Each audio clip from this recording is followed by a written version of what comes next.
Boa noite, pessoal. Como vocês estão? Espero que eu os encontre bem, cuidando de si, de sua saúde e da cabecinha também, para não ficar perturbado com esse cenário político tão catastrófico que nós estamos enfrentando nos últimos tempos. Força, pessoal, sairemos dessa melhor do que entramos, se Deus quiser. Pessoal, hoje nós vamos dar continuidade à nossa linha de raciocínio iniciada nas aulas anteriores a respeito do inventário da partilha. Nós tratamos, salvo engano, de trazer uma noção geral do que é inventário, a partir da necessidade de regularização da transmissão de bens operada aos herdeiros do falecido por ocasião da sua morte, né? Tratamos a respeito dos procedimentos possíveis de serem utilizados para se iniciar inventário judicial. Dissemos que o inventário judicial ele é necessário sempre quando houver testamento ou herdeiros incapazes, que são circunstâncias que impedem a realização de inventário extrajudicial em cartório, né? Dissemos que para viabilizar a ocorrência de inventário judicial, a gente tem três possibilidades de escolha entre três procedimentos diferentes: o arrolamento comum, que é um procedimento obrigatório para a herança de até 1.000 salários mínimos, sem necessidade de cumprimento de nenhum outro requisito. A gente tem a possibilidade do arrolamento sumário, que exige que os herdeiros sejam maiores, capazes e haja consciência em relação à partilha, né? E o arrolamento tradicional. Essas duas primeiras formas, perdão, arrolamento não, inventário tradicional. Essas duas primeiras formas, arrolamento comum e arrolamento sumário, são formas simplificadas de inventário, que já foram trabalhadas por nós. Agora só resta-nos trabalhar com a estrutura do inventário tradicional, que é uma estrutura bem mais complexa, composta de uma série de fases exigidas tanto na parte da inventariança, que é a primeira parte do inventário, quanto na segunda parte, que é efetivamente a parte da partilha, né? E nós vamos trabalhar com o inventário tradicional hoje.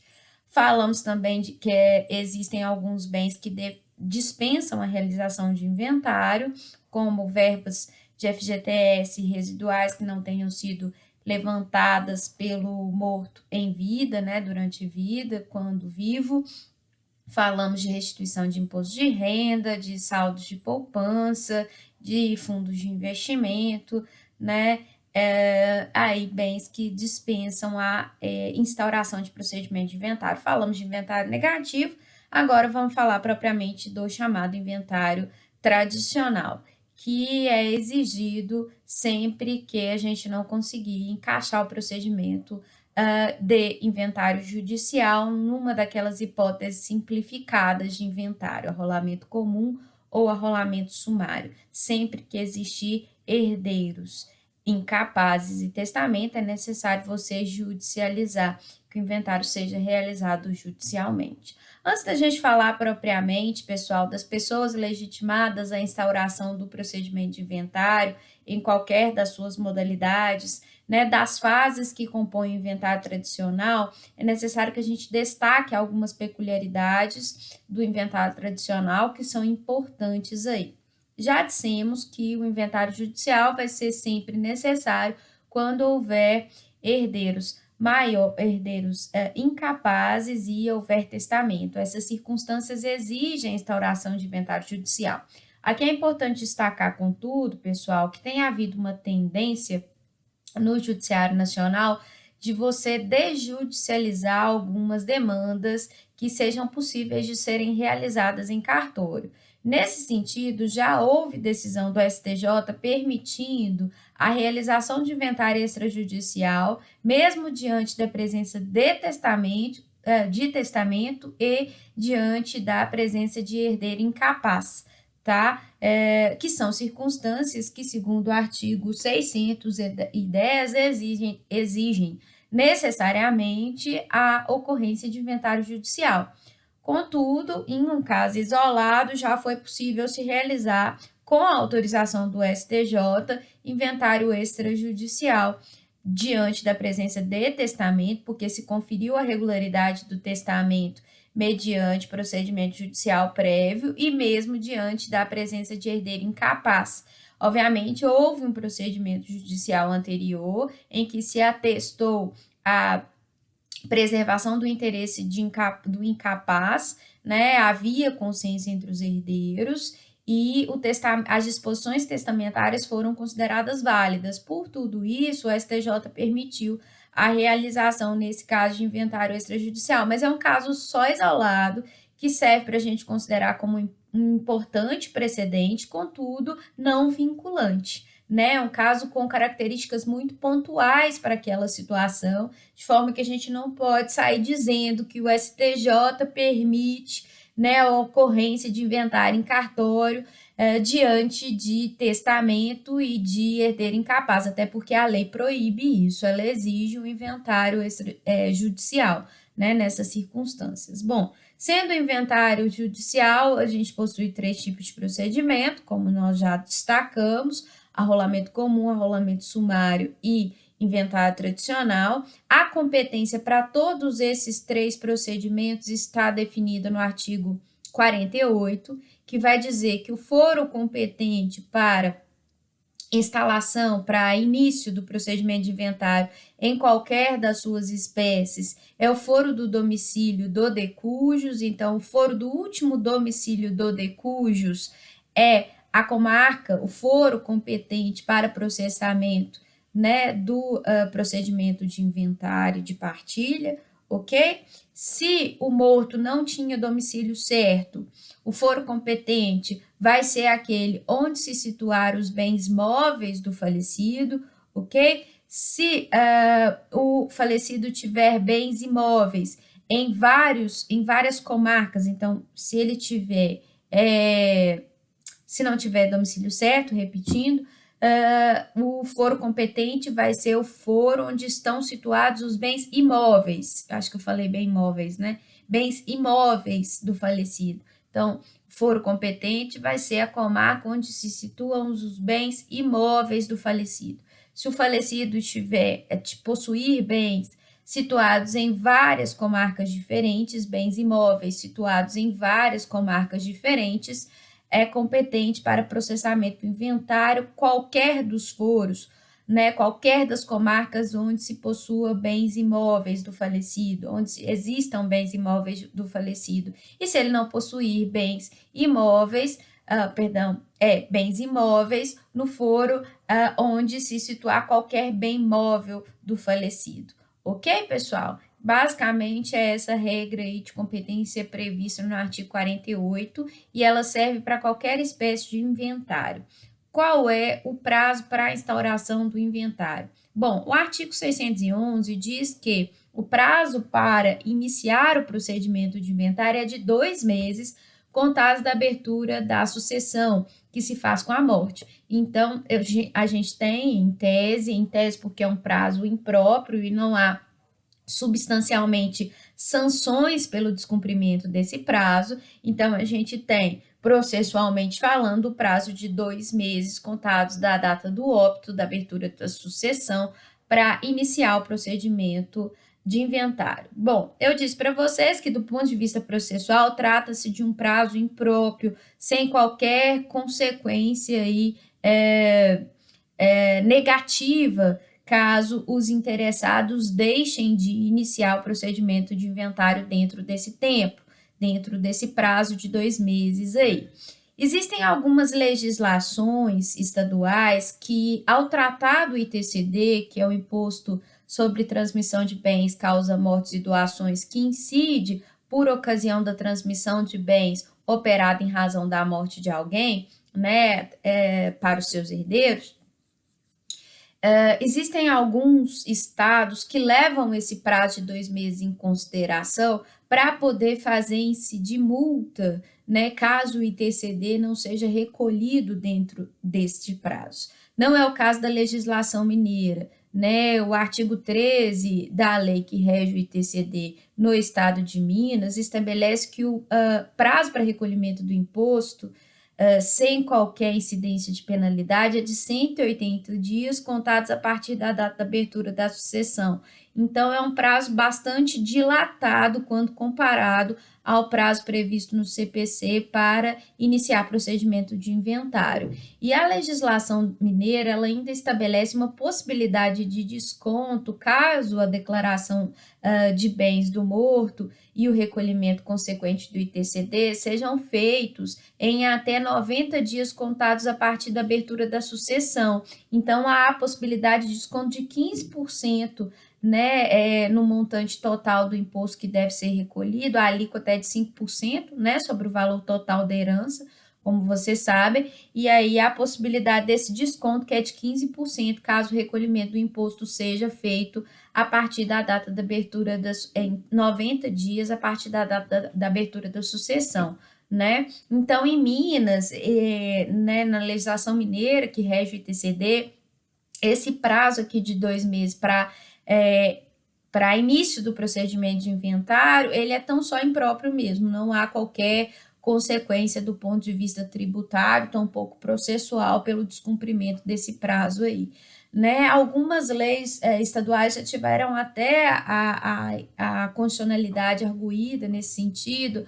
Havia uma legislação em São Paulo há um tempo atrás que colocava uma penalidade para as pessoas que deixassem de recolher o tributo dentro desse prazo de 2 meses, mas isso hoje em dia nem é aplicável mais. Então, existem alguns entes aí que vão levar esse prazo de 2 meses em consideração para eventualmente não fazer incidir multa, né? Já que as multas, a partir do momento que eu não tenho condições de calcular o imposto, eu não posso exigir que esse imposto seja recolhido por alguém, né? Mas existem alguns entes que vão levar esse prazo aí em consideração para deixar de dar o desconto no recolhimento do ITCD. Como eu disse, já não é o caso de Minas Gerais, que utiliza o prazo de 90 dias para dar o desconto e de 180 dias contados do óbito para poder recolher o tributo, né?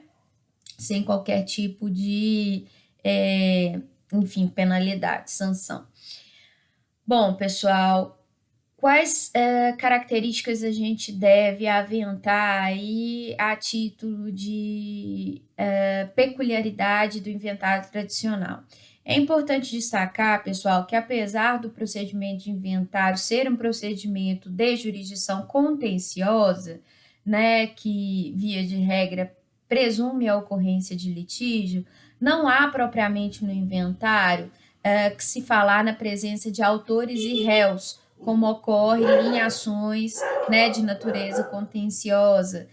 Então, eu não tenho propriamente como se falar na existência de um autor e de um réu no procedimento de inventário que estejam situados com interesses absolutamente contrapostos, né? O que eu possuo no inventário é um monte de pessoas interessadas na arrecadação e distribuição da herança, né? Então, eu não vou ter autor e réu, eu vou ter interessados na arrecadação e partilha da herança, né? Então, eu não falo propriamente em autor e réu, eu falo em interessados. E quem inicia o procedimento de inventário, como é que a gente chama? Eu até posso chamar de autor, não tem problema, né? É comum que se fale que aquele que iniciou o procedimento de inventário é o requerente, né? Então, a denominação é requerente, a denominação mais comum é requerente. O que não há propriamente no inventário é a presença de réu, né? As pessoas interessadas, elas podem eventualmente impugnar as primeiras declarações que forem apresentadas pelo inventariante no tocante às informações que foram trazidas a respeito do morto, dos bens deixados por ele, do regime de bens em que ele era casado com o cônjuge sobrevivente ou com o companheiro sobrevivente, né, eventuais dívidas que precisam ser pagas, pode haver impugnação nesse sentido, mas não há propriamente uma resistência no sentido de oposição por via de contestação. Não existe oportunidade de apresentação de contestação, porque não existe propriamente réu. Ok, pessoal? Bom, no procedimento de inventário, eu vou ter fases diferenciadas quando eu comparo em relação ao procedimento comum. Essas fases vão passar primeiro pela necessidade de nomeação do inventariante, segundo, prestação de compromisso do inventariante, posteriormente a apresentação das primeiras declarações, citação das partes interessadas, das pessoas interessadas, posteriormente a possibilidade de impugnação das declarações que foram apresentadas, e aí a gente vai ter as últimas declarações, a fase de avaliação de bens e de cálculo do tributo, o recolhimento do tributo, a apresentação do esboço da partilha e depois o julgamento efetivamente da partilha através de sentença homologatória ou de uma sentença que fixa como a partilha vai ocorrer, né, em caso de divergência entre os herdeiros, né? Uma sentença homologatória é aquela que anue com o acordo que foi previamente feito pelos herdeiros em relação à partilha, e a sentença que efetivamente julga é uma sentença que vai definir partilha litigiosa, quando os herdeiros não conseguem chegar num acordo, né? Então, a gente vai ter algo que é bastante diferente quando eu falo do procedimento comum, porque no procedimento comum a gente sempre pensa numa estrutura contraditória, né? Sempre vou dar oportunidade de o autor ter a primeira palavra contra a qual vai se dirigir o réu. Então, eu tenho uma estrutura que é assim: inicial, recebimento da inicial, audiência para tentativa de acordo, depois resposta do réu, depois réplica do autor, depois especificação de provas, depois fase de saneamento, depois do saneamento, efetivamente a instrução, as alegações finais e a sentença resolvendo a pretensão. Né? Tudo parte de uma estrutura de interesses contrapostos. Isso não ocorre no inventário, via de regra, que é estruturado para que os interesses dos herdeiros em relação à herança sejam convergentes, a fim de que a partilha se dê como uma consequência natural dessa convergência de interesses, né? É por isso que as sentenças efetivamente que julgam partilha são no menor número, né? Na maioria dos casos, a gente acaba conseguindo resolver aí de forma que o juiz só tem que homologar o plano de partilha, o esboço da partilha, que foi fruto de um prévio consenso entre os herdeiros, né? Então, essa também é uma questão que é peculiar do inventário, o fato dele ser dividido em etapas que são bastante diferentes do procedimento comum, que é dividido em fases postulatória, saneadora, instrutória e decisória. Isso a gente não vê no procedimento de inventário, que tem duas fases, inventariança e partilha, dividido nessas etapas todas que eu acabei de esboçar aqui para vocês.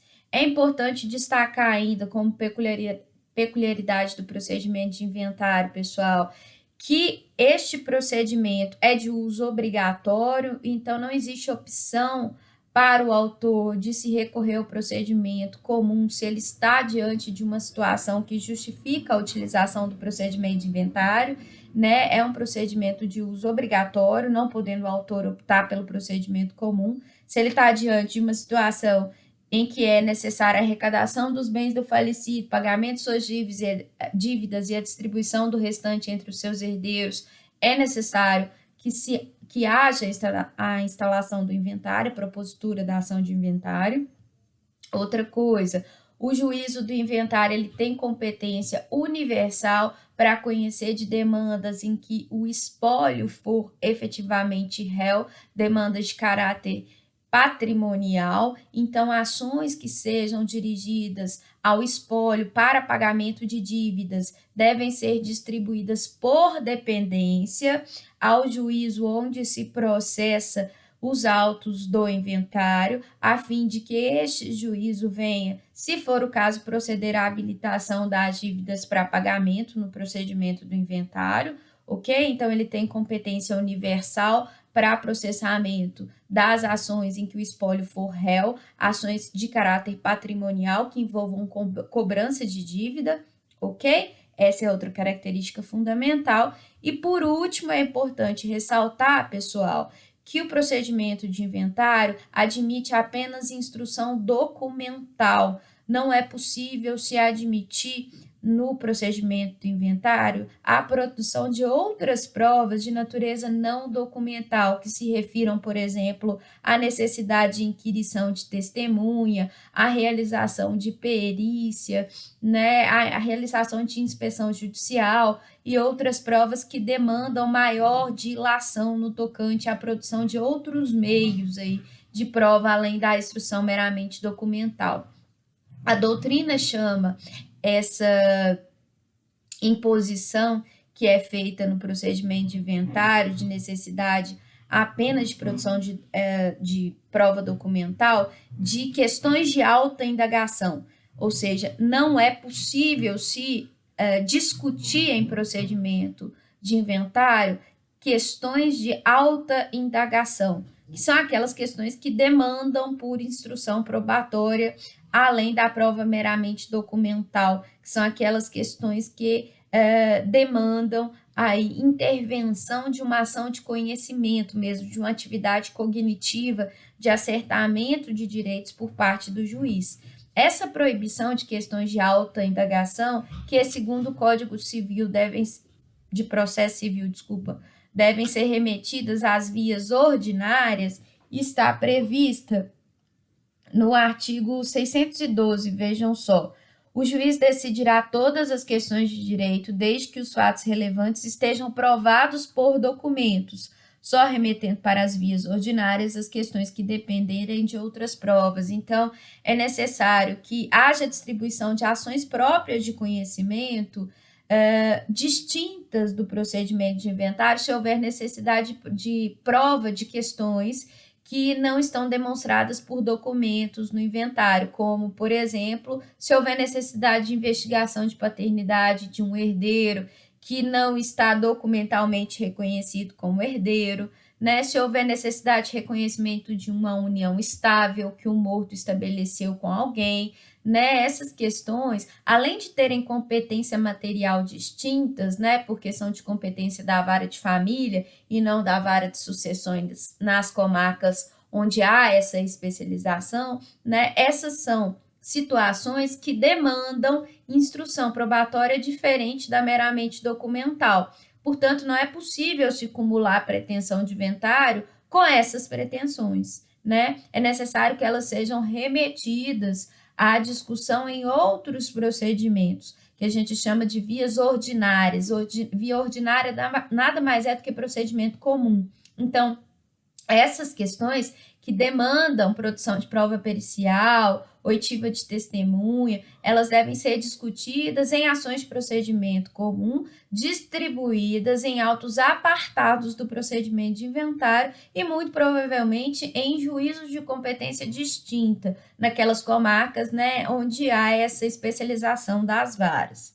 Né? Exemplo aí, investigação de paternidade, ação para reconhecimento pós-mortem de união estável, né? Eventuais ações que discutam, por exemplo, a nulidade de algum documento firmado entre o de cujus e alguém que pretende participar ali dos autos de inventário para receber alguma coisa, né? Todas essas questões que demandam a produção de provas além da meramente documental têm que ser discutidas em procedimentos próprios, em ações autônomas. Ok, pessoal?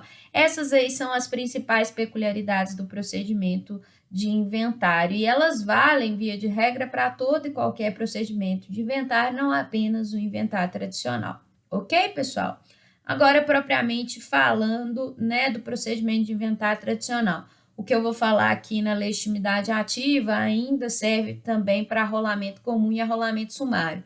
Só a partir do momento em que eu começar a falar, né, das fases, a partir da nomeação do inventariante, é que essas disposições só vão valer para o inventário tradicional. Por hora, isso aqui que eu vou falar vale para todas as modalidades de inventário. Quem é que pode instalar procedimento de inventário? Quem é que pode requerer o início do procedimento de inventário? Quem é que pode ser o requerente, o autor da ação de inventário? Bom, o artigo 615 traz um rol de legitimados ativos à instauração do inventário. Esses legitimados são divididos entre legitimados prioritários, legitimados concorrentes e legitimado supletivo. Na verdade, supletivo nem existe mais, vocês podem até deixar de fora. Legitimado prioritário e legitimados concorrentes. Quem é o legitimado prioritário? Isto é, quem tem prioridade na instalação do inventário, no requerimento de início de inventário. É legitimado prioritário, pessoal, chamado administrador provisório. Nós já falamos do administrador provisório, que é aquele sujeito herdeiro que está na posse ou administração dos bens do falecido. Então, o sujeito que está na posse ou administração dos bens do falecido, do espólio, tem legitimidade prioritária no requerimento de início de inventário. Né, o administrador provisório, lembrando que ele é o representante oficial do espólio até que haja nomeação de inventariante, né, judicialmente falando, e aí, como tal, ele tem legitimidade prioritária na instalação do procedimento de inventário.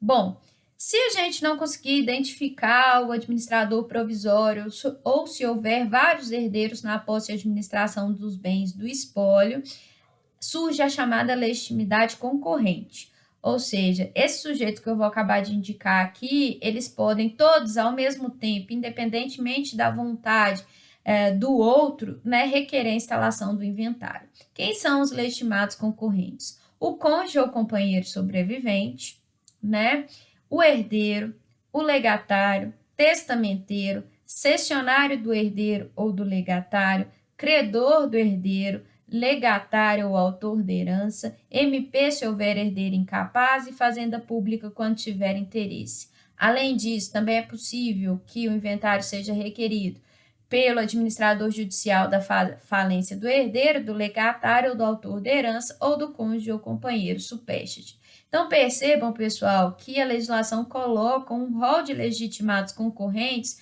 Todos eles aí, não existe uma preferência entre eles. Qualquer deles que requerer a instalação do inventário, requerer o início do procedimento de inventário, é legitimado para tanto. Né? Nem todos esses legitimados concorrentes vão estar aptos para assumir o encargo de inventariante. A gente vai ver aqui que a legitimidade para requerer a instalação do inventário não se confunde com a legitimidade que permite que a pessoa seja nomeada como inventariante. O rol de pessoas que podem ser inventariantes é diferente do rol de legitimados ativos à instalação do procedimento de inventário. Por exemplo, um credor do espólio, né, um credor do falecido, ou um administrador judicial da falência de um legatário não pode ser inventariante, mas ele pode requerer o início do procedimento de inventário. Por quê? Todos os legitimados concorrentes têm interesse na repartição da herança, né? Mas não necessariamente eles têm alguma vinculação em termos de parentesco com o falecido, com o decújus, né? Por exemplo, um administrador judicial da falência do herdeiro ou um administrador judicial da falência do cônjuge ou companheiro sobrevivente do decújus, ou mesmo um credor do herdeiro ou do legatário, não tem qualquer vínculo de parentesco com decújus. Ainda assim, eles são legitimados por lei a requerer o início do procedimento de inventário, porque eles têm interesse em repartir a herança. Logo, todo aquele que tiver, eventualmente, interesse na repartição da herança é legitimado concorrente a solicitar o início do procedimento do inventário, não necessariamente havendo a possibilidade de se nomeá-lo para ser inventariante. A gente já vai ver quem pode ser inventariante aqui, beleza? Dessas figuras que eu citei aqui, previstas no 615, pessoal, eu acho que talvez vocês não tenham dúvida a respeito do significado de nenhuma figura, né? Cônjuge ou companheiro sobrevivente é aquele que era casado ou vivia em união estável com o morto e sobreviveu, né? Herdeiro, legatário, testamenteiro, acho que vocês não têm dúvida também. O herdeiro é o que tem vínculo de parentesco afetivo, por afinidade ou afetivo por afinidade ou consanguíneo, né, sendo eles ascendentes, descendentes ou colaterais, né, até quarto grau, sendo os colaterais herdeiros facultativos. Que mais? Legatários é aquela pessoa não necessariamente herdeira, né, que recebe coisa certa e é determinada por ocasião do testamento. Testamenteiro é aquele que é incumbido de realizar as disposições de última vontade do morto, que efetivamente redigiu o testamento e que é incumbido de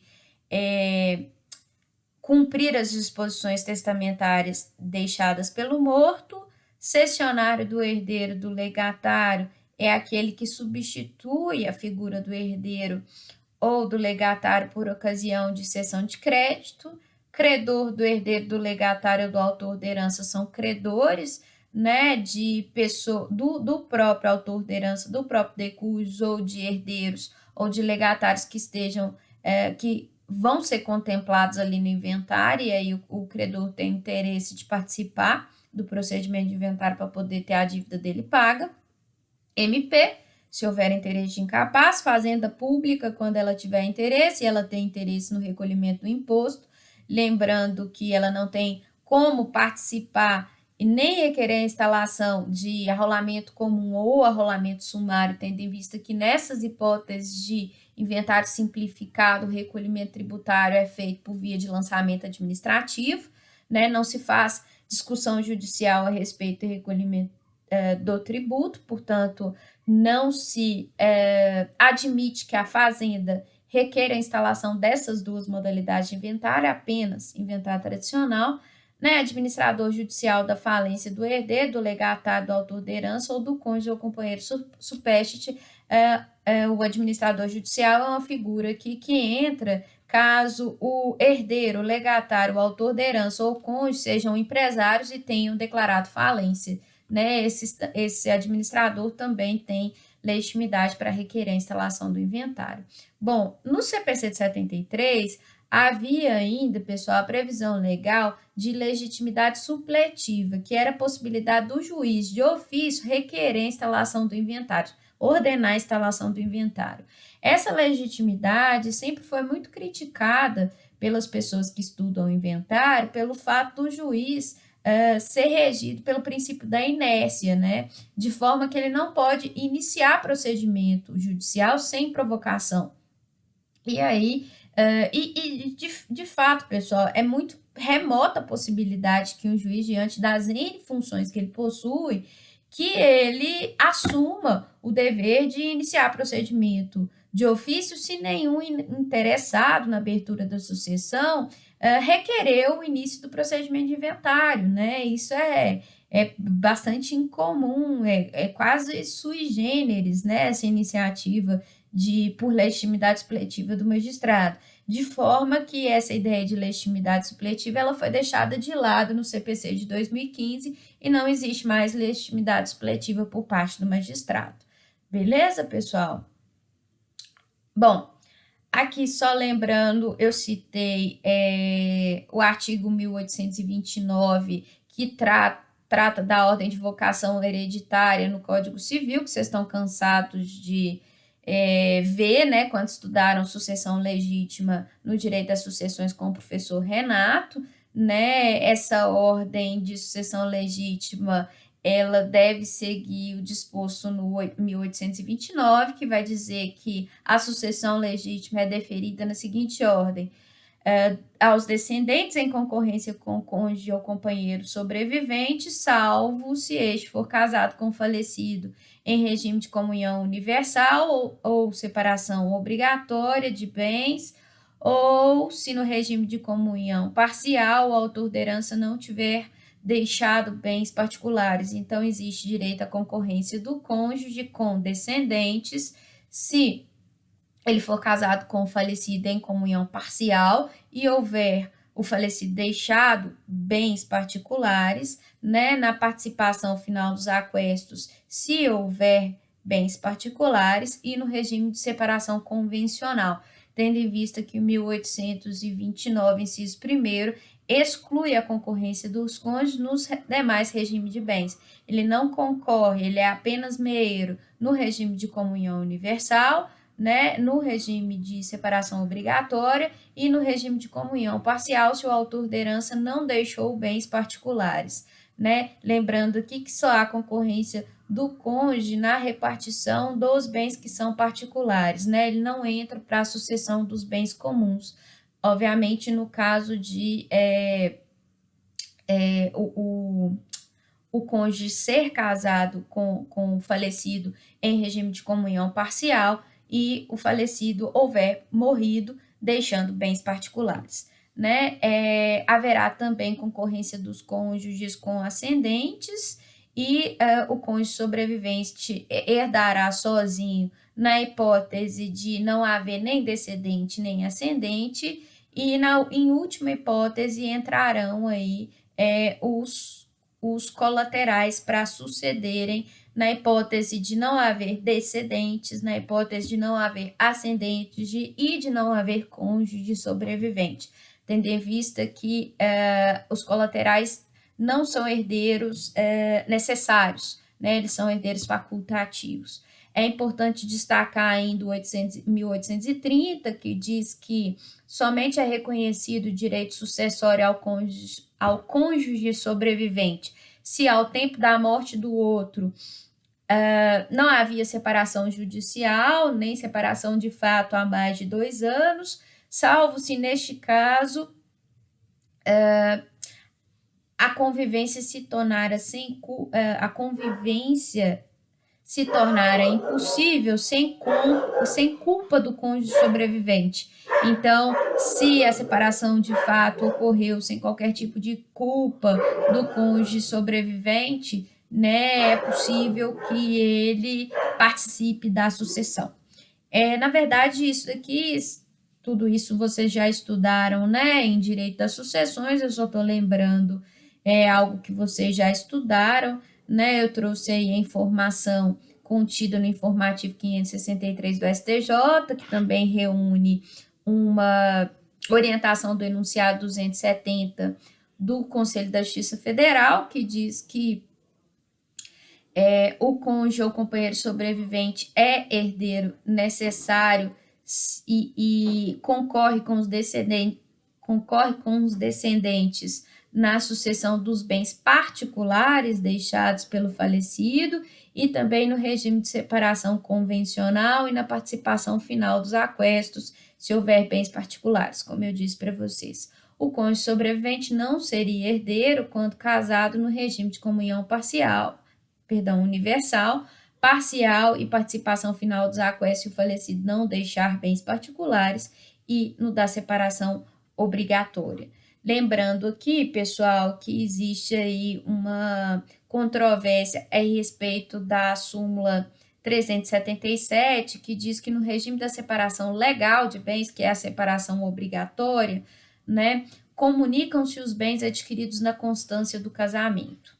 Se comunicam os bens adquiridos na constância do casamento, seria possível dizer que na separação obrigatória o cônjuge é meeiro, né? Eu não estou falando aqui da questão da herança, não, né? Mas é possível se falar na possibilidade de meação dos bens adquiridos na constância do casamento, mesmo diante da imposição do regime de separação legal, de separação obrigatória. Será que essa súmula 377 do STF ela ainda está vigente de forma a permitir que aquelas pessoas, pelo fato de terem mais de 75 anos, casarem no regime de separação obrigatória ou terem contraído casamento com alguma causa suspensiva para celebração de casamento, por isso foi imposto o regime de separação obrigatória? Será que nesses casos de imposição do regime, as pessoas podem, após a separação ou o divórcio, ou mesmo a morte, serem meeiras dos bens que foram adquiridos na constância do casamento com o ex-consorte ou falecido? né? Essa é a questão. Essa súmula caiu em desuso ou ela ainda vem sendo aplicada, né? Porque a gente precisa saber disso para saber se na separação obrigatória, mesmo não existindo direito à herança, né, o cônjuge é meeiro, né? O cônjuge sobrevivente é meeiro. Bom, vocês vão ficar com essa manga aí para vocês chuparem e pesquisarem aí para a gente jurisprudência que indique se essa súmula vem sendo aplicada ou não. Ok, pessoal? Bom, dando continuidade aí, como é que a gente vai iniciar propriamente o procedimento de inventário e quem é que pode ser nomeado inventariante. O procedimento de inventário tradicional, pessoal, ele vai ser iniciado por meio de uma petição inicial, que vai ser de uma página só. Ela vai indicar o endereçamento para o juízo competente, que, como eu disse para vocês, via de regra, é o foro do último domicílio do morto, né? Essa inicial vai ter o preâmbulo com a qualificação do requerente, né, do autor do procedimento de inventário, que pode ser o administrador provisório ou qualquer dos legitimados indicados no 615. Na petição inicial vai haver um parágrafo indicando, comunicando a data do falecimento de cujos, né, informando o nome completo, CNPJ, o CPF do falecido e o local da morte. Essa inicial vai ser instruída com cópia da certidão de óbito e o requerente vai postular a abertura do procedimento do inventário com a indicação e o requerimento da nomeação de um inventariante. Beleza? Então, ele vai indicar quem é que ele quer que seja nomeado inventariante. A gente já vai ver que existe um rol aqui de pessoas que podem ser nomeadas inventariantes. Beleza? Então, ele vai postular a abertura do inventário e requerer a nomeação de inventariante. Em seguida, essa inicial é despachada e o juiz determina a nomeação do inventariante indicado pelo autor na petição inicial, com a convocação do inventariante, a fim de que o inventariante preste o compromisso no prazo de 5 dias. Então, é dada uma decisão nomeando o inventariante e intimando o inventariante a prestar o compromisso no prazo de 5 dias, conforme dispõe o parágrafo único do 617. O 617 vai estabelecer para a gente uma ordem sucessiva de pessoas que podem ser nomeadas inventariantes. Quem é que pode ser nomeado inventariante?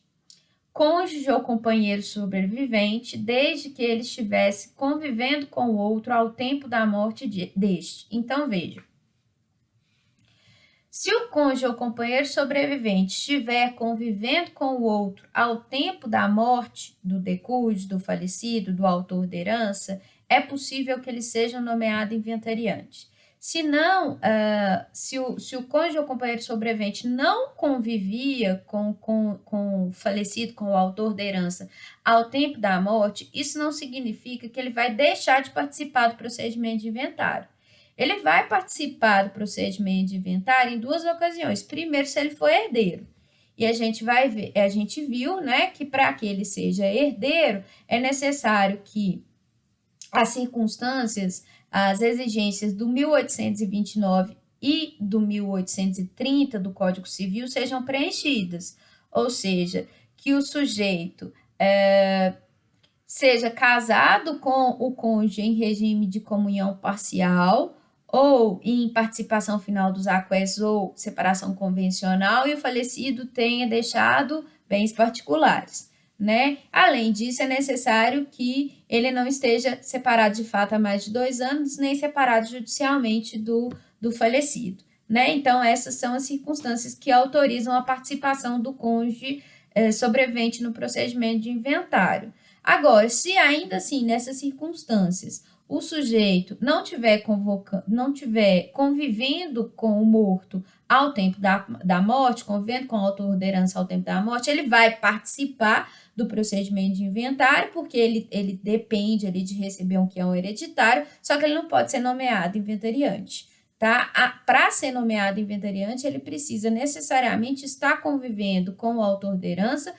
ao tempo da morte. Beleza? A outra situação que indica a necessidade do cônjuge participar do procedimento de inventário, mas ele não estava convivendo com o morto ao tempo da morte, né? E por isso ele não pode ser nomeado inventariante, é a seguinte: se o sujeito, né, se o cônjuge sobrevivente já se divorciou do falecido, mas ainda não foi feita a partilha de bens, é necessário que haja destaque da meação que pertence ao cônjuge do monte-mor de bens que compõem a herança deixada pelo falecido. Então, o cônjuge vai participar do procedimento de inventário apenas para receber o direito dele à meação, direito que é direito próprio, né? A meação que é direito próprio, não tem nada a ver com herança, mas é necessária a participação do cônjuge para que a meação seja destacada, né, do monte-mor e seja revertida ao cônjuge que já se divorciou do autor da herança e, portanto, não tem mais qualquer direito de participação na sucessão ali. Mas é necessário que o cônjuge participe efetivamente do procedimento de inventário para ser contemplado com o pagamento da meação, né, a fim de que a meação seja destacada ali do monte-mor. Nessa hipótese, repito, o cônjuge também não pode ser nomeado como inventariante, beleza? Também é possível a nomeação do herdeiro, que se achar na posse ou administração dos bens do espólio, se não houver cônjuge ou companheiro sobrevivente, ou se esses não puderem ser nomeados como inventariantes. Qualquer herdeiro, quando nenhum deles estiver na posse ou administração dos bens do espólio, herdeiro menor por via de seu representante legal, testamenteiro, se lhe tiver sido confiada a administração do espólio ou se toda herança estiver distribuída em legados, cessionário do herdeiro ou do legatário, inventariante judicial, se houver, ou pessoa estranha, quando não houver inventariante judicial. Percebam, todas essas pessoas podem ser nomeadas como inventariantes para cuidar dos interesses do espólio, havendo prioridade na nomeação, preferência na nomeação do cônjuge ou companheiro sobrevivente, se esse estivesse casado com o autor da herança ao tempo da morte, né? Não sendo possível, administrador provisório, e se não for possível, os demais herdeiros. Não há necessariamente uma obrigação de se aceitar o encargo de inventariante, sobretudo porque é um encargo bastante oneroso. Eu costumo brincar que o inventariante só leva ferro, né? Porque ele recebe a mesma coisa que os demais herdeiros que participam do procedimento de inventário, mas ele tem mais trabalho do que todo mundo, sobretudo porque o inventário é um procedimento extremamente burocrático do ponto de vista de juntada de documentação, né? Então, o inventariante vai ter bastante trabalho, de forma que se o juiz nomear e o herdeiro, administrador provisório, cônjuge, não tiver condições de assumir ou não quiser assumir, né, deve o juiz passar para o próximo da fila. E aí, se não for possível ninguém, né, de assumir, que ninguém assuma o encargo de inventariante, é possível que o juiz nomeie um inventariante judicial, um inventariante dativo, né, ou uma pessoa estranha que vai ser remunerado, né, tanto o inventariante dativo quanto qualquer pessoa ali idônea que possa assumir o encargo de inventariante, eles vão ser remunerados pela atuação no procedimento de inventário. E isso, né, obviamente pode trazer uma espécie de prejuízo financeiro aí para os herdeiros que vão ter que pagar com o patrimônio do espólio pela remuneração devida ao inventariante dativo, né, o inventariante judicial nomeado aí pelo juiz para cuidar dos interesses do espólio, tendo em vista que não são poucas as funções exercidas pelo inventariante. Então, a pessoa que não tem nada a ver com os interesses da herança, ela não vai atuar graciosamente, né? Vai ser devido um prêmio ali para ela, uma remuneração que vai ser paga aí pela atuação no procedimento do inventário. Mas às vezes é até melhor, né, gente, ter um inventariante estranho, uma pessoa estranha aos interesses do espólio, que de repente vai cuidar até melhor do que os próprios herdeiros, que muitas vezes estão com preguiça, porque gera briga, gera intriga, né, e uma série de problemas. Então, às vezes, até é melhor optar mesmo pela nomeação de inventariante judicial ou de pessoa estranha ali aos interesses do espólio. O que o inventariante vai fazer? Bom, além da necessidade de se recolher toda a documentação necessária à apresentação das primeiras declarações, como a certidão de óbito, os documentos referentes a todos os herdeiros que participam da sucessão, a certidão de casamento do autor da herança.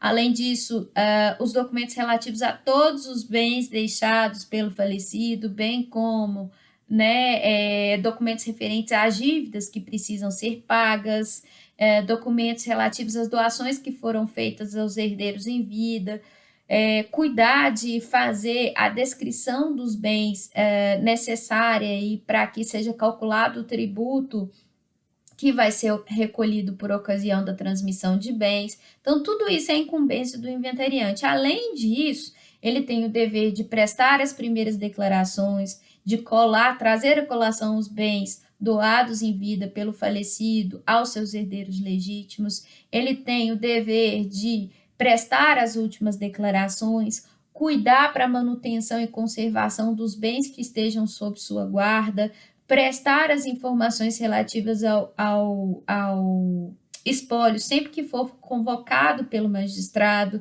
né, assinar o compromisso de que vai atuar de boa-fé, né, o termo de compromisso da atuação de boa-fé. Então, são muitas atribuições. Existem algumas atribuições, contudo, que, para serem exercidas pelo inventariante, segundo o artigo 619, dependem de autorização judicial. O inventariante não pode fazer sozinho, né? Não pode atuar sozinho, alienando bens do espólio. Então, para vender bens do espólio, ainda que seja para bem do espólio, por exemplo, para pagar alguma dívida, para promover o pagamento de alimentos para um herdeiro incapaz, por exemplo, né? Ainda que seja bem do espólio, para poder efetuar a venda, promover a alienação de bens de qualquer espécie que integrem o espólio, o inventariante precisa de autorização judicial, ok? É necessário também que haja autorização judicial para que o inventariante tenha autorização, né, seja autorizado a negociar, transigir, né, promover acordos, ainda que seja bem do espólio, né, para fazer acordos judiciais ou extrajudiciais, o inventariante também precisa de autorização judicial. Para pagar dívidas do espólio, só é possível mediante autorização judicial também, até porque as dívidas passam pelo procedimento né, de habilitação de dívidas, que são incidentes aí no procedimento de inventário. Então, vai haver um procedimento de habilitação de dívida, de forma que o inventariante não pode sair pagando dívida do espólio sem fazer a comunicação para o juízo, sem solicitar autorização judicial nesse sentido, até porque pode ser que hajam dívidas prioritárias que merecem pagamento primeiro, né? E o pagamento deve seguir a ordem das habilitações dos créditos, por isso é necessário autorização judicial, e também é necessária autorização judicial quando o inventariante decidir fazer despesas necessárias para a conservação e melhoramento dos bens. Admite-se aqui, pessoal, uma certa flexibilização em relação a essas despesas necessárias, porque se forem despesas para manter, de fato, a conservação, né, dos bens do espólio, né, porque senão eles vão se perder, às vezes elas são urgentes e demandam uma intervenção imediata. Então, em casos excepcionais, pode o inventariante fazer as despesas primeiro e depois comunicar para o magistrado, indicando a sua necessidade, justificando por que elas foram feitas sem a autorização judicial prévia, né? Tendo em vista que eram urgentes sob pena do bem perecer. O inventariante vai ser destituído, pessoal, retirado do encargo de inventariante por fatos não ligados ao exercício da sua função. Por exemplo, ele teve que se mudar do município dele, ele foi transferido, né, por ocasião do trabalho, ele sofreu um acidente. Então, por fatos externos à vontade do inventariante, ele pode ser destituído do encargo. Pode ser até por meio de solicitação do próprio inventariante, indicando os motivos pelos quais ele não deseja mais ficar no encargo de inventariante. O inventariante será removido, pessoal, por hipóteses ligadas ao mau exercício da função de inventariante. Então, a destituição é diferente da remoção. A destituição pode ser solicitada pelo próprio inventariante por circunstâncias, né, externas à vontade dele, ele não tem condições mais de exercer o encargo. A remoção se faz mediante pedido de qualquer interessado ou do Ministério Público, indicando que o inventariante atuou exercendo mal as suas funções, ele deixou de prestar informações judiciais para o juízo, né? Alienou bens sem autorização judicial, fez acordo sem autorização judicial, preteriu um herdeiro, né? Deixou de prestar as primeiras declarações. Então, haverá um fato imputado ao inventariante que justifique a sua remoção do encargo. Toda vez que for requerida a remoção do inventariante, essa remoção é requerida mediante um incidente que vai ser processado em autos apartados ao procedimento de inventário. O inventariante vai ser comunicado do incidente de remoção, vai ter a chance de se defender no prazo de 15 dias. Pode haver produção de prova testemunhal e de outras provas para demonstrar que ele não agiu em descumprimento das funções impostas a ele. E esse incidente vai ser resolvido por sentença, que vai optar pela destituição ou não do inventariante. E aí, pessoal, caso ele seja de fato removido, uma pessoa deve ser nomeada especialmente para assumir o encargo em seu lugar, e o inventariante deve entregar imediatamente ao substituído, a pessoa que foi nomeada para exercer o encargo em substituição do removido, os bens do espólio que estavam sob sua guarda, ok? Basicamente é isso. Bom, nomeado o inventariante e firmado o termo de compromisso, ele assina o termo de compromisso, ele tem 20 dias contados da nomeação, da celebração do termo de compromisso, da assinatura do termo de compromisso para prestar as primeiras declarações. Esse prazo pode ser dilatado, mas via de regra é de 20 dias. E o que são essas primeiras declarações? É uma peça, pessoal, elaborada pelo próprio inventariante ou por via de petição pelo advogado que representa os interesses do espólio, né, desde que haja poderes especiais para tanto, né? Então, é uma peça que vai indicar informações sobre o autor da herança, sobre o morto, sobre o seu cônjuge ou companheiro sobrevivente, sobre o regime de bens em que o autor da herança era casado com o cônjuge ou companheiro sobrevivente, sobre os herdeiros e a qualidade que esses herdeiros detêm em relação ao morto, né? Sobre os bens que foram deixados pelo morto e que compõem o espólio, sobre as dívidas deixadas pelo falecido que devem ser pagas, sobre os bens que foram doados em vida pelo falecido para os seus herdeiros legítimos, cujo valor deve ser levado à colação, né? Tudo que é necessário para a arrecadação dos bens integrantes da herança, pagamento das dívidas, recolhimento do imposto e eventual distribuição dos quinhões para cada um dos herdeiros, vai ser apresentada, todas essas informações vão ser apresentadas nas primeiras declarações, beleza? Lembrando que elas podem ser prestadas mediante lavratura de um termo circunstanciado, né, mediante apresentação pelo próprio inventariante, e aí vai ser lavrado um termo que é assinado pelo juiz, pelo escrivão e pelo próprio inventariante, ou podem ser prestadas mediante petição firmada pelo procurador do inventariante, né, advogado, desde que haja poderes especiais. Em seguida, apresentadas as primeiras declarações, ocorre a fase das citações. O que é a fase das citações? É a fase, pessoal, de convocação de todos aqueles que são interessados a participar do procedimento de inventário, que serão convocados por correio, né, por AR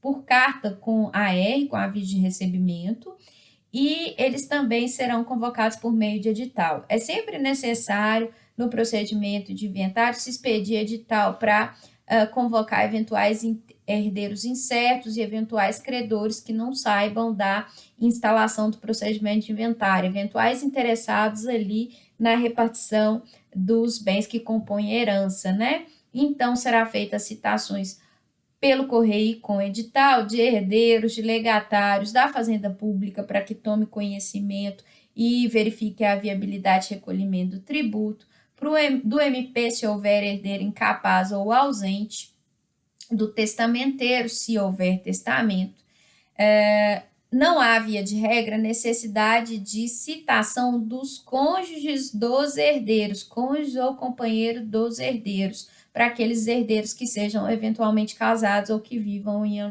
em união estável. Isso porque, pessoal, via de regra, o inventário é uma ação de natureza pessoal, né, que discute direito de herança. O direito de herança é um direito pessoal. Apesar de haver repercussões patrimoniais que justifiquem, eventualmente, né, a participação das pessoas que são casadas, né, dos cônjuges, dos herdeiros, a princípio não é necessário você promover a citação dos cônjuges ou companheiros de herdeiros que participam do inventário. Contudo, se houver algum ato que implique, que importe em disposição de bens, em alienação de bens do espólio, ou se houver partilha consensual, é necessário que haja outorga conjugal, ou seja, a autorização dos cônjuges, dos consortes, dos herdeiros que estão participando ali, os cônjuges ou companheiros dos herdeiros que estão participando do procedimento de inventário. Ok, pessoal? Porque aí já é uma pretensão, uma questão que envolve pretensões patrimoniais. E aí a ação passa a envolver a questão da propriedade, e o artigo 73, ao falar da necessidade de formação de litisconsórcio ativo, permite a substituição desse por outorga conjugal. Deem uma lidinha lá para vocês se lembrarem do artigo 73, que exige a outorga conjugal no caso de ações que discutam direitos reais, ok? Em seguida, pessoal, citei todo mundo que é interessado para participar de procedimento de inventário, chega-se então à fase de impugnação, ou seja, o juiz vai abrir vista às partes, a todos os interessados, para que no prazo comum de 15 dias, esses interessados, de acordo com o artigo 627, possam arguir erros, omissões ou sonegação de bens que foram declarados nas primeiras declarações apresentadas pelo inventariante, para que possam reclamar contra a nomeação do inventariante, né, se o inventariante não é pessoa idônea, se ele foi deserdado, enfim, se não cumpriu a ordem de 617, pode se impugnar nessa oportunidade a nomeação do inventariante, para que eles possam contestar a qualidade de quem foi incluído no título de herdeiro, né, eventualmente se tiver alguma pessoa ali que não foi incluída pelo inventariante ou que foi incluída não podendo ser incluída porque tinha sido deserdada, porque não é herdeiro, enfim, é a hora dos interessados contestarem, né, e para eventualmente solicitarem complementações às primeiras declarações. Feitas as impugnações, pessoal, se é que elas vão ser apresentadas, o juiz deve resolver essas impugnações por via de decisão interlocutória, contra a qual cabe recurso de agravo de instrumento. Beleza? Bom, pessoal, nessa oportunidade de impugnações, aquele que foi preterido da participação no procedimento de inventário pode demandar sua admissão neste procedimento. Essa solicitação de inclusão nos autos do inventário do herdeiro que foi preterido, que ainda não foi incluído, pode ser feita até a realização da partilha, sempre antes da realização da partilha. Então, não apenas nessa fase aqui, desde que a inclusão do herdeiro seja feita antes da partilha, pode haver intenção do herdeiro preterido no inventário, né, independentemente de outras formalidades. Basta que ele, por simples petição, indique que ele é herdeiro e que ele foi preterido de participação, que ele não foi incluído pelo inventariante, né, desde que isso seja feito até a realização da partilha, ótimo, né, basta a simples petição indicando que há a necessidade de inclusão do herdeiro preterido. Se houver nessa fase, pessoal, o questionamento, a suscitação de alguma questão que demande dilação probatória, análise probatória, além da prova meramente documental, o juiz deve indicar para o herdeiro, para o interessado, a necessidade de remeter à discussão das vias ordinárias, ou seja, de iniciar procedimento comum através de ação autônoma para poder discutir aquela questão fora do procedimento de inventário, né?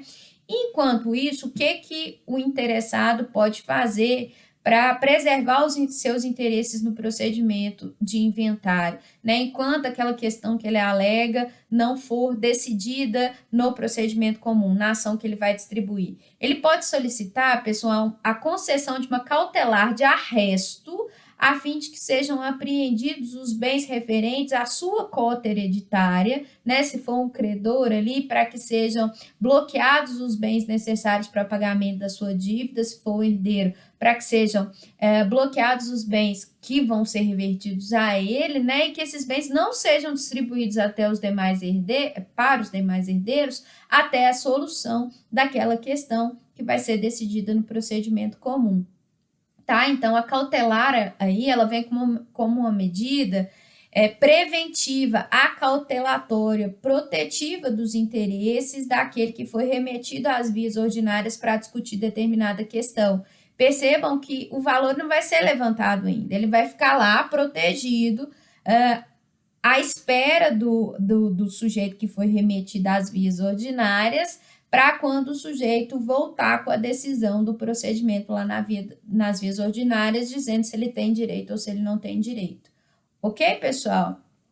Nesse momento das impugnações, a Fazenda Pública deve informar o valor dos bens imóveis de acordo com o cadastro imobiliário que ela possui. Obviamente, isso vai ser necessário se o ITCD ainda não tiver sido recolhido e for necessária a avaliação dos bens para fins de averiguação da base de cálculo para a incidência da alíquota de ITCD, né? Porque tem a fase aqui de cálculo do tributo, caso esse tributo não tenha sido recolhido antes do procedimento de inventário por via de lançamento administrativo.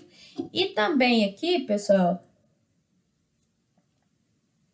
na impugnação, na fase de impugnações, é o momento oportuno para apresentação das colações. O que é o procedimento de colação, pessoal? Colação é a necessidade que os herdeiros legítimos que receberam bens doados em vida pelo autor da herança declarem no procedimento de inventário qual foi o valor recebido a título de doação, né? Quais foram os bens, né? E quais o valor que foi atribuído a esses bens por ocasião da doação feita.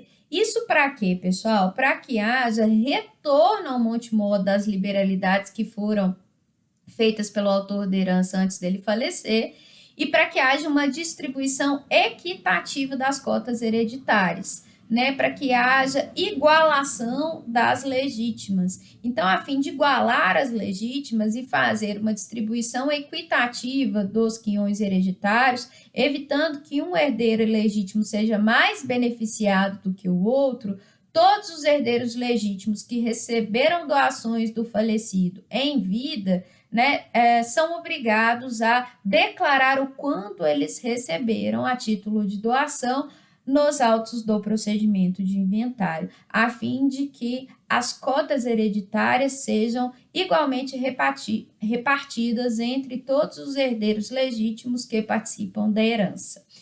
Aqui, pessoal, é importante destacar uma questão em relação à colação. Essa obrigação de colacionar, de levar a obrigação, de levar ao inventário, de declarar nos autos do procedimento de inventário as doações feitas pelo decújus para os herdeiros legítimos em vida, é uma obrigação que existe como regra geral.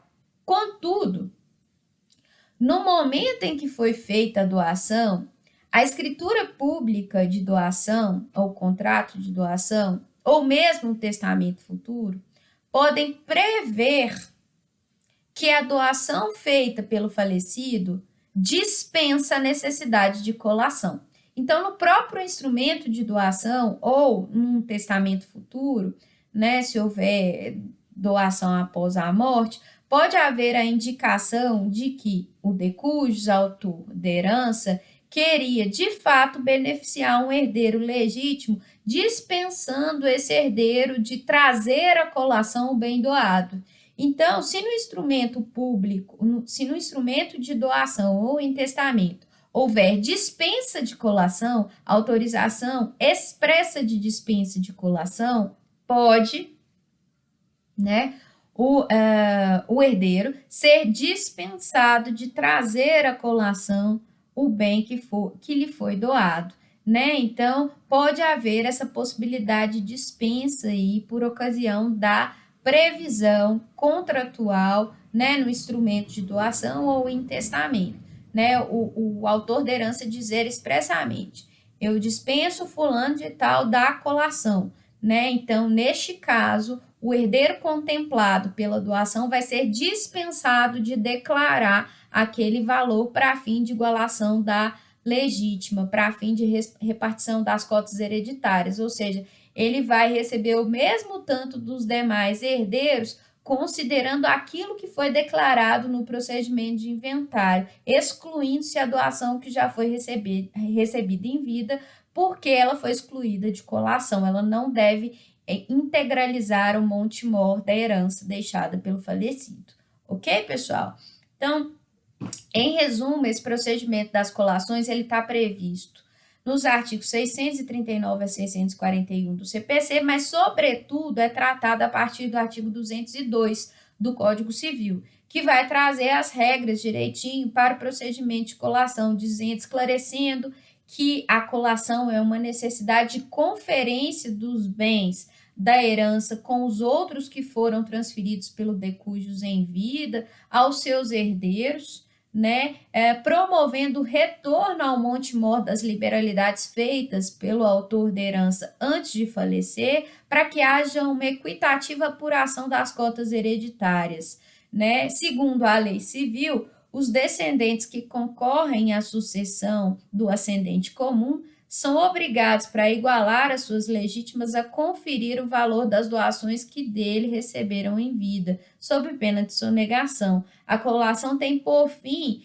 igualar, na proporção estabelecida no Código Civil, as legítimas dos descendentes e do cônjuge sobrevivente, obrigando os donatários, que ao tempo do falecimento do doador já não possuírem os bens doados, a declarar o quanto eles receberam, né? Então, é necessário aí que haja indicação de todas as doações feitas aos herdeiros legítimos em vida pelo falecido, para fim de se igualar à cota hereditária recebida por cada um dos herdeiros legítimos, beleza? Essa colação deve ser feita no prazo de 15 dias para se manifestar sobre as primeiras declarações, no prazo para impugnação, mas ela também pode ser feita nas primeiras declarações.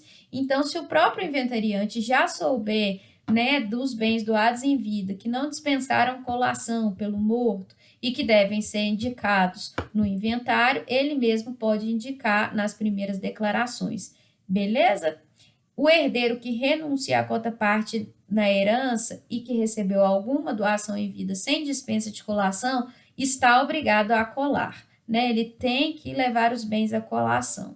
Depois de ouvir as partes, uma vez realizadas as colações, o juiz ele tem que decidir a respeito do que foi declarado aí a título de colação, a fim de igualar as legítimas, beleza? Então, é bastante importante esse procedimento de colação aí, lembrando que ele pode ser dispensado expressamente pelo morto, mas, via de regra, ele vai existir. Bom, feitas as impugnações e colações e resolvidas as questões relativas à impugnação e colações, a próxima etapa do inventário é a fase de avaliação e cálculo do imposto. Nesse caso, pessoal, a avaliação é feita, via de regra, através de perícia. Haverá a nomeação de um perito para realizar essas avaliações. Obviamente, essa nomeação vai ser necessária se não houver oficial de justiça avaliador na comarca, e a gente sabe que a maioria das comarcas não tem oficial especializado para avaliação, mas se tiver, ótimo, que aí não precisa pagar perito, né? Só paga as despesas para a realização da avaliação por oficial de justiça. Em seguida, o perito nomeado elabora um laudo dentro do prazo fixado pelo juiz e as partes são intimadas para se manifestarem sobre o laudo de avaliação no prazo de 15 dias. A Fazenda Pública também, via de regra, tem conhecimento do laudo para saber se o valor dos bens declarados está ok, porque para isso depende, né? Essa avaliação é feita exclusivamente, quase que exclusivamente, para se aferir a base de cálculo necessária à incidência do ITCD. Aceito o laudo ou resolvidas eventuais impugnações que são manifestadas pelos interessados em relação à avaliação apresentada, é necessário que o inventariante apresente as últimas declarações. As últimas declarações nada mais são do que um complemento ou correção das primeiras declarações apresentadas. Né? A ideia delas é trazer informações no sentido de complementar aquilo que já foi apresentado nas primeiras declarações ou de corrigir eventuais equívocos que, porventura, tenham sido cometidos pelo inventariante nas primeiras declarações. Em seguida, apresentadas as últimas declarações, a gente dá vista às partes, a todos os interessados, no prazo de 15 dias, e após o juiz homologa a avaliação e determina a base de cálculo para incidência da alíquota, que aqui em Minas é de 5%, para calcular o valor do tributo. Então, se calcula o tributo que deve ser recolhido. Aqui a gente tem a fase do cálculo de imposto, do cálculo do tributo. Calculado o valor, homologado o valor do tributo, abre-se vista pelo prazo comum de 5 dias para ouvir a Fazenda Pública, né, e os demais herdeiros, a fim de que o imposto seja calculado e posteriormente recolhido pelo espólio. Aqui, pessoal, a súmula 114 do STF nos é útil porque ela diz apenas que,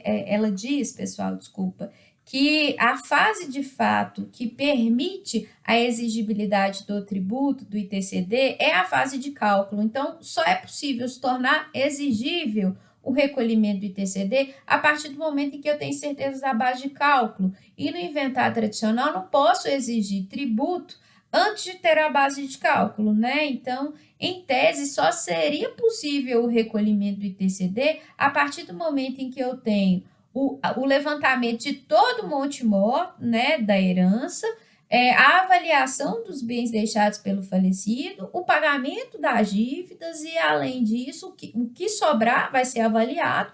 Após isso, eu tenho as condições de calcular ali com a incidência da alíquota de TCD. Antes disso, né, no inventário tradicional, é impossível se exigir o recolhimento do tributo. Se é impossível se exigir o recolhimento do tributo, também é impossível se impor multa. Se o tributo é inexigível ainda, se não tem condições de exigência do tributo, não tem como se impor multa, né, para exigência no recolhimento do ITCD.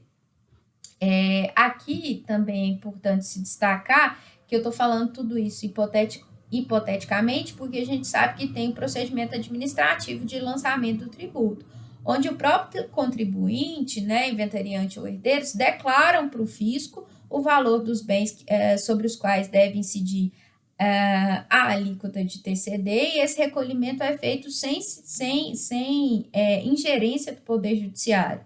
Né? Agora, se for tudo feito por via de inventário tradicional no Judiciário, né, só se pode exigir o recolhimento do ITCD a partir dessa fase aqui. Não é possível o recolhimento anterior de ITCD, porque eu não tenho certeza quanto à base de cálculo, havendo possibilidade do contribuinte recolher o imposto incorretamente, né? Ou pagando mais ou pagando muito menos, tendo em vista que eu não vou saber aí qual é a base de cálculo adequada. Aqui é importante destacar, pessoal, que durante esse procedimento todo pode haver solicitação de pagamento das dívidas por eventuais credores que tenham conhecimento do falecimento do autor da herança, né? Esse requerimento de pagamento das dívidas será feito através de habilitações de crédito, que podem importar em reserva de valores se não houver concordância dos herdeiros quanto ao pagamento espontâneo das dívidas que foram apresentadas pelos credores. Esse procedimento de habilitação vai seguir o disposto nos artigos 642 a 645, que vai dizer basicamente que o credor deve se dirigir ao juízo onde se processa o procedimento de inventário, né, munido de uma petição inicial de habilitação de crédito, indicando qual é o valor da dívida, quando ela venceu e um documento que comprove a existência da dívida. Isso vai ser levado a conhecimento dos herdeiros, que se concordam, ótimo, é feita a reserva de valores e posteriormente paga o credor. Se eles discordam, o procedimento transforma-se em habilitação de crédito e vai ser necessária a discussão judicial daquele valor, daquela dívida ali, para que haja possibilidade ou não futura de pagamento dela, né? Então, aquele procedimento se transforma num incidente caso os herdeiros discordem do pagamento espontâneo da dívida, né? Até dívidas que ainda não venceram podem ser habilitadas, não tem problema não, ok? Lembrando que se a ação de cobrança ou de execução corre contra o morto fora de habilitação de crédito, porque ela já existia antes do falecimento do morto, não é necessária habilitação não, viu, gente? Basta a petição nos autos do inventário para pedir a reserva de um quinhão correspondente ali, que vai servir para o pagamento daquela dívida. E pode haver penhora no rosto dos autos do procedimento de inventário. A penhora no rosto dos autos, basicamente, é um bloqueio de valores que são suficientes a quitar aquela dívida que já foi reconhecida em outro juízo, ok? Bom, realizados o pagamento das dívidas, calculado o monte mor que vai ser de fato transferido e recolhido o tributo correspondente, pessoal, a gente tem início aí a fase da partilha. A partilha é regulamentada pelos artigos 647 a 658. Ela tem início após o encerramento da fase de inventário, quando apurados todos os bens que compõem a herança, definidos os herdeiros e o quinhão que cabe a cada um. A partilha ela não atribui propriedade, o que ela faz é apenas regularizar a transmissão dos quinhões hereditários. E ela deve observar algumas regras que estão no 648. A primeira regra é a máxima igualdade possível na divisão, seja quanto ao valor, quanto à natureza ou à qualidade dos bens que vão ser distribuídos. A segunda regra é a prevenção de litígios futuros, né, seguindo a tentativa do CPC de diminuição de conflitos, né, na esfera processual. Então, eu vou dividir de forma mais cômoda a fim de evitar litígio entre os herdeiros. E a terceira premissa que orienta a partilha é a máxima comodidade entre co-herdeiros, cônjuge ou companheiro.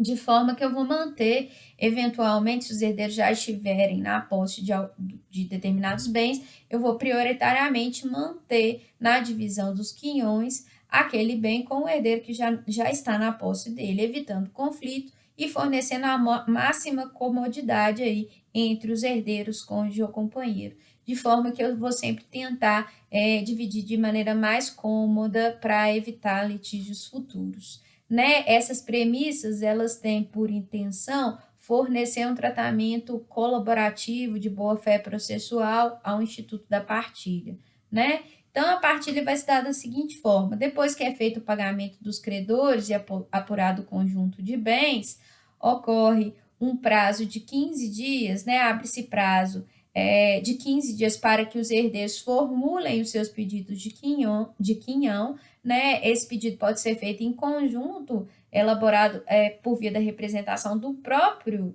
inventariante com o seu advogado, né? Então, não precisa ser um pedido individual, o inventariante pode fazer o esboço da partilha, né? E os herdeiros também podem pedir individualmente. Em 15 dias, o juiz deve deliberar sobre a partilha, designando o quinhão que cabe a cada um dos herdeiros. Em seguida, dá-se vista aos herdeiros para se manifestarem novamente, e aí vai ser recolhido o ITCD, e em seguida, após o recolhimento do ITCD, a gente vai ter sentença que julga a partilha ou que homologa efetivamente o plano apresentado consensualmente pelos herdeiros. A diferença da sentença que julga para a sentença que homologa é consensual, partilha consensual. E a que julga é partilha litigiosa, porque os herdeiros não entraram num acordo. Em seguida, pessoal, para conferir formalidade e permitir a constituição de título apto à transferência dos bens imóveis para os herdeiros, será expedido o chamado formal de partilha, se houver mais de um bem, e a carta de adjudicação, se a herança for totalmente integralizada e remetida a apenas um herdeiro, né? Adjudicada por um herdeiro. Esses documentos, formal e carta de adjudicação, devem ser levados à verbação junto ao cartório de registro de imóveis, para que se opere regular transferência. Ok, pessoal? Basicamente é isso. Com relação à partilha, e aí a gente encerra o procedimento de inventário. Aqui a gente tem ainda algumas observações para serem feitas com relação à partilha, que são as seguintes. O artigo 656 permite emenda da partilha, que é uma complementação da partilha, para a correção de erros materiais após o trânsito em julgado. Então, é possível, né, se emendar a partilha para corrigir inexatidões materiais, como, por exemplo, o erro na descrição de algum bem, erro na indicação de nome de herdeiro, né, a falta de participação de algum cônjuge, inexatidões materiais podem ser corrigidas após o trânsito em julgado a qualquer tempo. Os requisitos são erro na descrição dos fatos dos bens ou dos herdeiros, é necessário que haja consenso entre as partes para correção do erro e que haja requerimento ou das partes, ou do MP, ou mesmo juiz de ofício, ok? É possível, pessoal, se pleitear através de ação anulatória, que deve ser proposta no prazo de 1 ano, contados do trânsito em julgado da sentença homologatória da partilha. É possível se solicitar a anulação da partilha quando for verificado dolo, coação, erro essencial ou ausência de intervenção de incapaz, né? Então, se eventualmente se verificar que o inventariante agiu com dolo, que houve coação na distribuição dos bens, que houve um erro na distribuição ou que um incapaz deixou de participar do procedimento, né, é possível que haja anulação e invalidação da partilha. Essa invalidação deve ser feita por ação própria, ação autônoma, distribuída no prazo de 1 ano, contado do trânsito em julgado da sentença que homologou a partilha. A anulação é possível quando a partilha for amigável, beleza? Para a partilha não amigável, litigiosa, o procedimento que vai ser utilizado para anulação, para invalidação da partilha, é o de ação rescisória, tá? Então, a ação anulatória é para invalidar partilhas amigáveis que foram homologadas por sentença, né? O que a gente pretende anular é a sentença, né? Que não poderia ter homologado a partilha amigável porque houve algum vício de consentimento ali entre os herdeiros. Dolo, coação, erro essencial ou ausência de intervenção de incapaz, né? Intervenção do incapaz que acabou invalidando ali sem representação judicial. Ok, pessoal? Então, a anulação é possível da partilha amigável. O prazo decadencial para anular o negócio jurídico da partilha amigável é de 1 ano. Existe a possibilidade também de ação rescisória. A ação rescisória vai ser feita em face das sentenças que julgam a partilha, né, das partilhas aí não amigáveis, das partilhas litigiosas.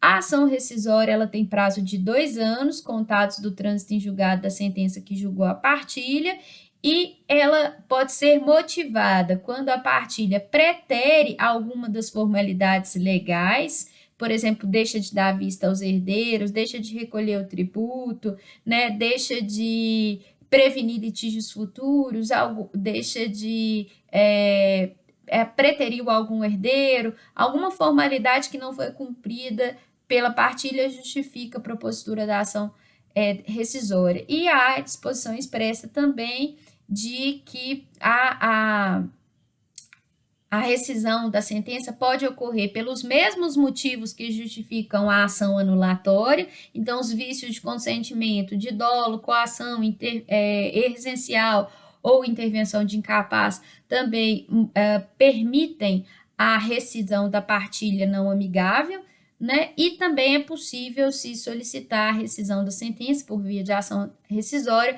quando herdeiros não foram incluídos no inventário e não participaram da partilha. Então, se a partilha preteriu algum herdeiro ou deixou de incluir algum herdeiro que seja herdeiro, né, ou incluiu quem não era herdeiro, né, tem um erro aí que tem que ser corrigido. Esse erro vai ser corrigido por ação rescisória a ser proposto no prazo decadencial de 2 anos contados do trânsito em julgado. Ok, pessoal? Aqui eu trouxe um julgado para vocês que trata o seguinte, basicamente. A ação adequada à invalidação da partilha tem por pressuposto a análise do conteúdo e dos limites da sentença proferida nos autos de inventário, se homologada simplesmente a partilha, mesmo que aprovado o plano apresentado pelo inventariante, mas desde que ausente litigiosidade, deve-se ajuizar a ação anulatória. Se, ao revés, na sentença forem resolvidas questões suscitadas pelos interessados quanto à divisão dos bens ou admissão dos herdeiros, cabível é ação rescisória. Só para demonstrar aquilo que eu disse para vocês, que para partilha amigável cabe a ação anulatória e para partilha litigiosa cabe a ação rescisória. Esse julgado aqui só confirma isso que eu disse para vocês. A partilha amigável, também denominada extrajudicial ou consensual, é considerada negócio jurídico formal, daí porque devem ser observados os requisitos do artigo 104 do Código Civil. A partilha judicial litigiosa é obrigatória para os casos em que há divergência entre os herdeiros.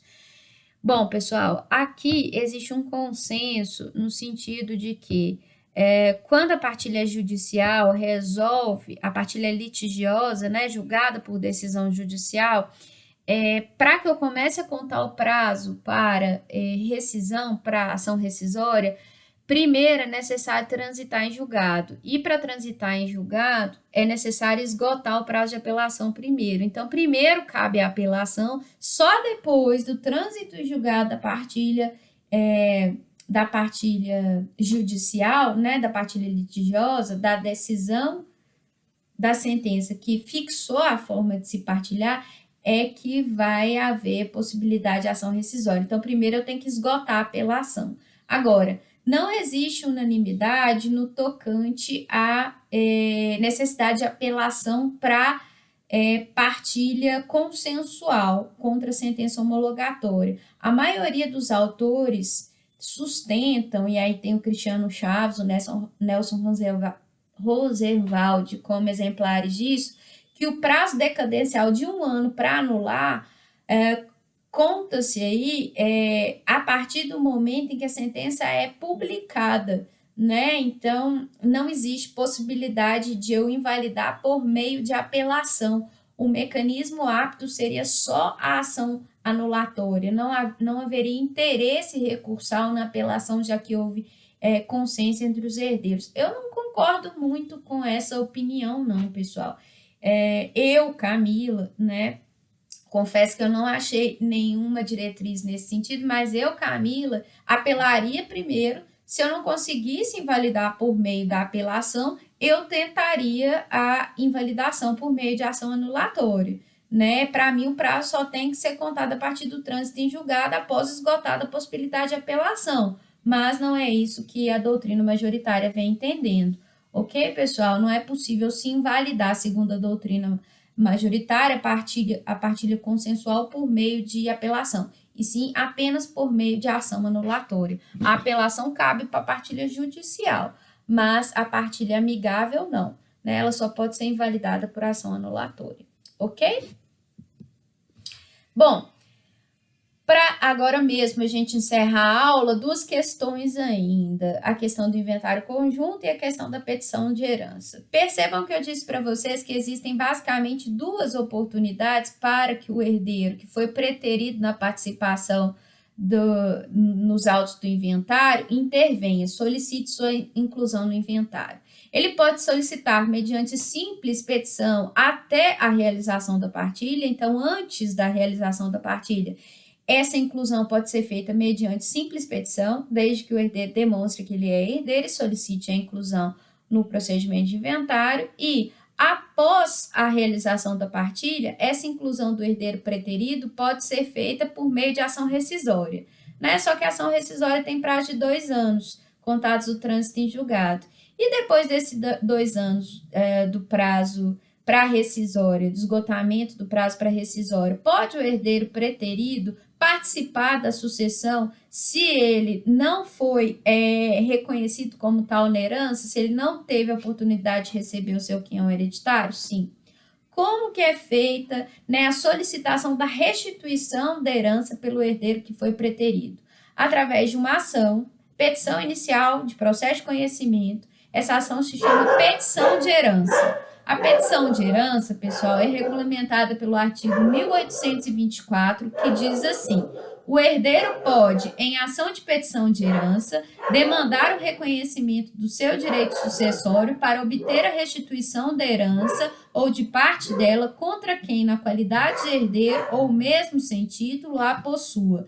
Então, o herdeiro que foi preterido de participação no procedimento de inventário, pessoal, já passado o prazo de ação rescisória, ele pode ajuizar a ação em face de todos aqueles que participaram do procedimento de inventário e demandar a restituição do quinhão hereditário que ele deveria ter recebido e não recebeu. É uma ação de caráter condenatório, promovida pelo herdeiro preterido contra os sucessores do falecido que participaram do procedimento de inventário. Beleza? A ideia não é desfazer a partilha, e sim demandar a condenação dos herdeiros a pagarem o quinhão hereditário para o herdeiro que foi preterido de participar da herança. Ok, pessoal? Essa ação de petição de herança, ela tem prazo de 10 anos para ser ajuizada, é um prazo prescricional, segundo a súmula 149, resta saber quando que se começa a contar o prazo para o herdeiro preterido promover a ação de petição de herança, porque, vejam, muitas vezes o herdeiro foi preterido porque dele não se tinha conhecimento antes do encerramento do procedimento de inventário. Às vezes, nem ele mesmo, herdeiro, sabe que é herdeiro do autor da herança, porque ele precisa investigar a paternidade, né? O entendimento mais antigo do STJ se dirigia no sentido de que o prazo prescricional de 10 anos para promover a ação de petição de herança, ele se contava da data da abertura da sucessão. Então, os 10 anos contavam-se, eram contados a partir do momento em que o sujeito falecia, da data da abertura da sucessão. Mas isso justificava uma série de injustiças e muitos herdeiros aí não conhecidos, que foram preteridos de herança e que não tinham certeza do vínculo de paternidade, poderiam ser prejudicados por isso. Porque pode ser que o inventário demorasse anos aí para tramitar, o herdeiro não participava dele e só depois de muitos anos da morte vinha descobrir que era herdeiro. Aí, pessoal, uma jurisprudência, julgados mais atuais do STJ, tem se orientado em um outro sentido. Alguns julgados de algum tempo atrás, uns 5, 6 anos atrás, admitiram a contagem do prazo a partir da data do encerramento do inventário. Então, a partir de 10 anos do encerramento, a partir do encerramento do inventário, o herdeiro preterido tinha 10 anos para demandar a sua restituição aí de herança, né? Entendimentos mais recentes vão indicar, contudo, que esse prazo de 10 anos, pessoal, deve ser contado a partir do trânsito em julgado da sentença que investiga a paternidade, reconhece a paternidade do falecido com relação ao herdeiro preterido. Então, só a partir do trânsito em julgado da decisão que reconheceu o vínculo de parentesco entre autor da herança e herdeiro preterido, que eu poderia contar esse prazo de 10 anos aí para promover a ação de petição de herança. Esse é o entendimento mais justo na minha opinião e também que melhor se adequa à iniciativa do herdeiro preterido. Por quê?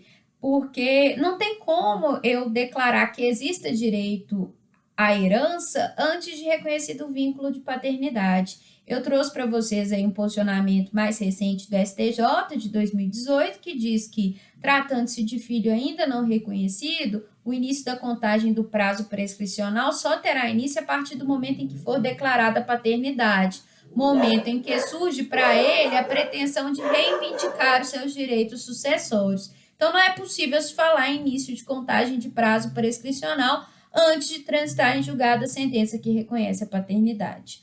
Ok, pessoal? É a partir desse momento que se conta o prazo prescricional. Duas questões finais: sobrepartilha e inventário conjunto.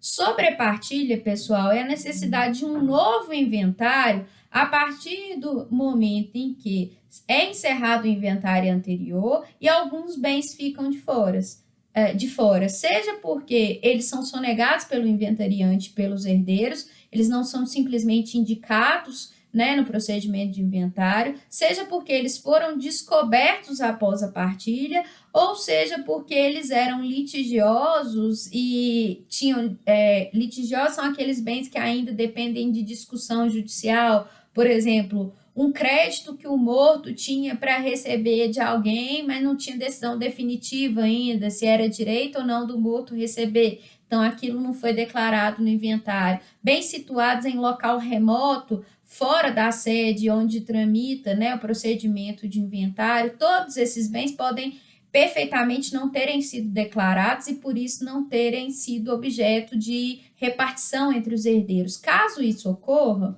com o surgimento dos bens sonegados, descobertos após a partilha, litigiosos ou situados em local remoto, é necessário procedimento de sobrepartilha. Procedimento de sobrepartilha, pessoal, ele vai seguir o mesmo procedimento de inventário tradicional. Então, todas aquelas fases, primeiras declarações, só não vai ser necessário termo de compromisso de novo, só se for nomeada outra pessoa como inventariante. Aproveitam-se as primeiras declarações, complementa-se ela, e todas aquelas fases que ocorreram no inventário vão ocorrer no procedimento de sobrepartilha. Ok, pessoal? Inventário conjunto. É possível se falar em inventário conjunto, pessoal? Sim. É lícita a acumulação de inventários para partilha de herança de pessoas diversas. Quando? Quando houver identidade entre as pessoas, identidade de pessoas entre as quais devam ser repartidos os bens. Então, se participam da herança, da repartição de heranças distintas, os mesmos herdeiros, suponhamos que sejam dois irmãos, né, que não tenham filhos, não tenham ascendentes e só tem os colaterais para herdar, os irmãos são os mesmos, então todos eles vão participar da distribuição das mesmas heranças. É possível, então, juntar, somar no mesmo inventário heranças de pessoas distintas, porque os herdeiros são os mesmos, ok?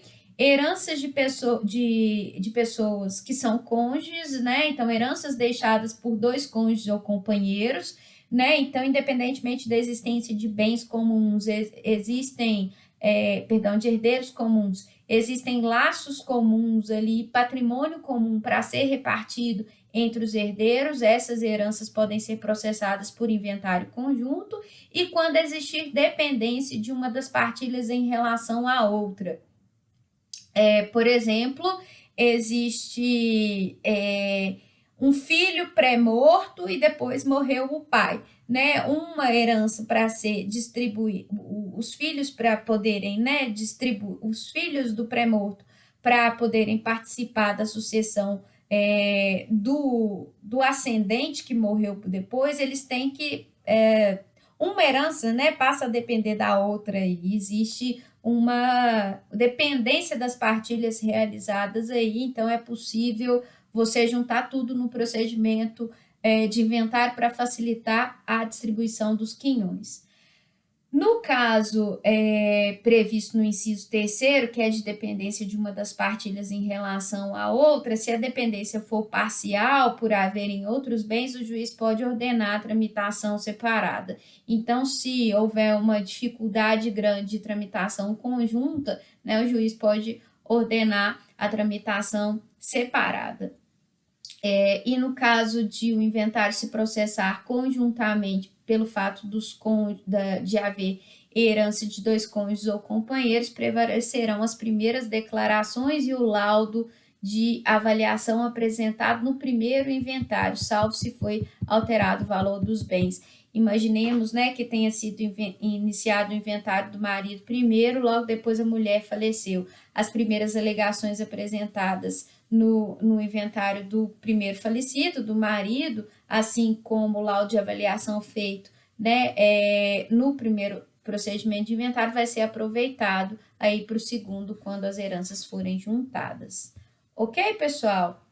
É basicamente isso tudo que eu tinha para falar para vocês, né, no procedimento de inventário. A aula ficou bastante extensa, mas para evitar que a gente volte a esse assunto mais para frente, eu preferi gravar tudo num arquivo único aí para que vocês encerrem esse diálogo aí a respeito de inventário. Eu estou à disposição de vocês para qualquer dúvida, vou passar um exercício para vocês sobre inventário, ok? Uma petição de rolamento sumário para vocês fazerem. É isso, por hoje é só. Depois eu vou marcar um encontro para a gente corrigir as provas de vocês por videoconferência.